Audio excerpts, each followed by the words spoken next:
Od Bljeska i tijekom ljeta, pa sve do Oluje 95, Hrvatima je posve vraćeno samopouzdanje. Pitanje hoćemo li osloboditi Hrvatsku, što su ga tako često postavljali oni zahvaćeni malodušjem, pretvorilo se u nestrpljivo kad ćemo to učiniti. Svaka je postrojba hrvatskih snaga gdje god se nalazila iščekivala zadaću. Bušići su već 10 mjeseci na Kupreškom bojištu pratili zbivanja u povišenom raspoloženju. I dok su druge postrojbe slamale neprijatelja otpravljajući Krajine, Republike Srpske i ostale nakaze u prošlost, Bušići su čekali svoj trenutak. Kad je zapovjed konačno stigla, zadaća prve gardijske bila je osloboditi Kuprešku visoravan. U selu Zajaruga ubrzano se pripremalo oružje i streljivo.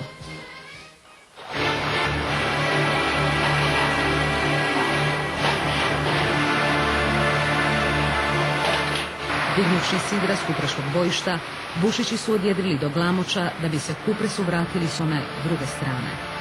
Prateći napredovanje drugih postrojba hrvatskih snaga čekala se zapovjed za napad. Za nekoliko sati postrojbe određene za napadna djelovanja bile su u očekujućem području u Pribelji, planinskom selu pod Novitoroga. Vrh je skrivao veliko komunikacijsko središte, još uvijek u rukama neprijatelja.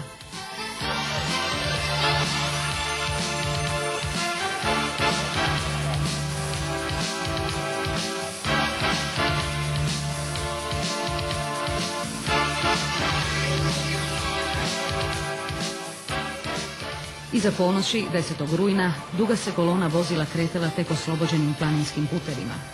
Prvi hrvatski gardijski zdrug obavio je svoju zadaću. Neprijateljsko je središte veze zauvijek utihnulo. Nastavljaju Bušići, s njima 60. gardijsko-desantna bojna Ludvik Pavlović i 22. diverzantski odred. Vezisti se raduju ratnom plijenu, što ga je neprijatelj bježeći bezglavo i u posvemašnjoj panici ostavio na Vitorogu.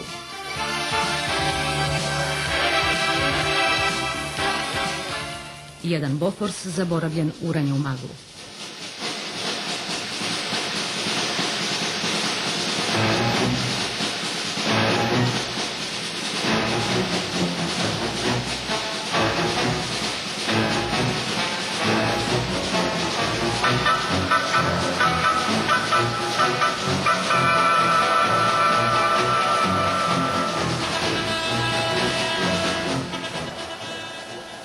Bušići su gazili nezadrživo goneći pred sobom neprijatelja koji se ubrzano izvlačio. Možda je očekivao napad, možda je znao da mu je kraj pred vratima, ali sigurno nije očekivao hrvatsku vojsku iza svojih leđa. Između tenkovskih granata, čas u magli, čas na suncu, napredovali su pješaci gazeći nogom hrvatsko tlo. Svakim su korakom bili bliži Kupreškoj visoravni. Zastali su tek zbog noći da bi ujutro još hitrije nastavili. Za njima su prijeteći gunđali tenkovi i borbena oklopna vozila, tražeći prolaze kroz brežuljkaste terene.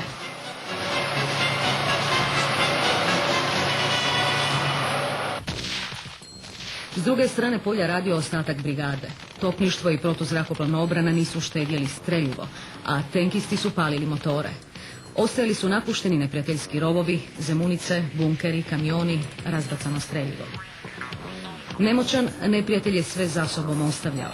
7. motorizovana brigada u povlačenju se zagrižljivo okretala nastojeći pokazati slomljene zube, ali je uglavnom bježala. Oko podneva Bušići su stigli do ruba polja i prvih sela. Šemenovci, Novo selo, Rastićevo, Zrosela.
Lako se prepoznavalo koje je selo bilo hrvatsko, a koje srpsko.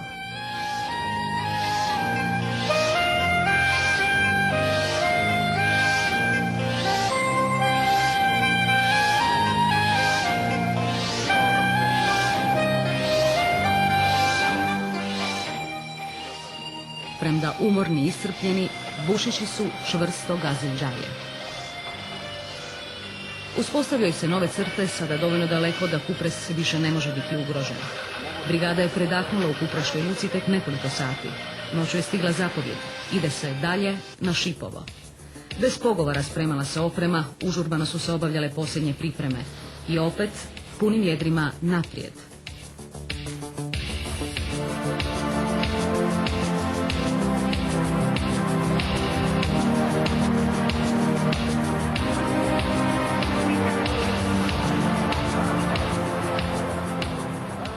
Na Šipovo se kretalo iz dva smjera.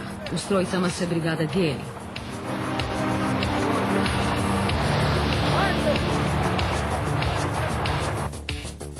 Topnici nalaze ponajbolje paljbene položaje, okreću i postavljaju haubice kao da su igračke.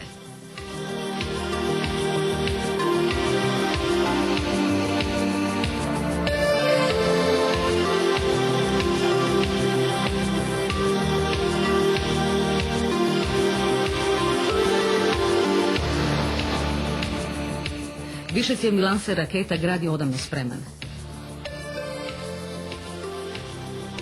Minobacačke bitnice slijede svoje bojne. Stvaraju se borbene formacije.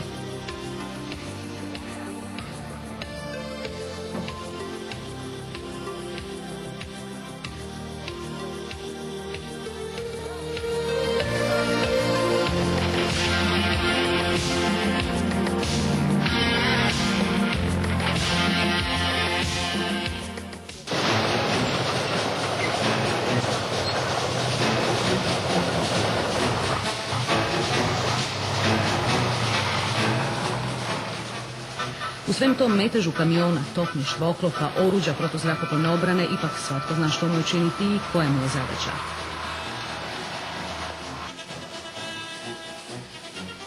U selu Dragniću zarobljena su dva neprijateljska vojnika. Srednjih su godina, zapušteni. Za što se oni bore?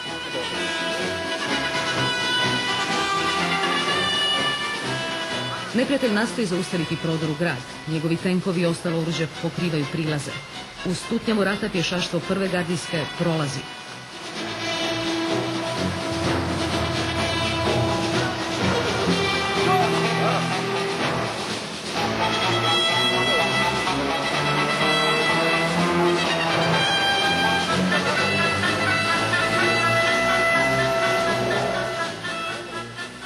Nisu nas zaustavili.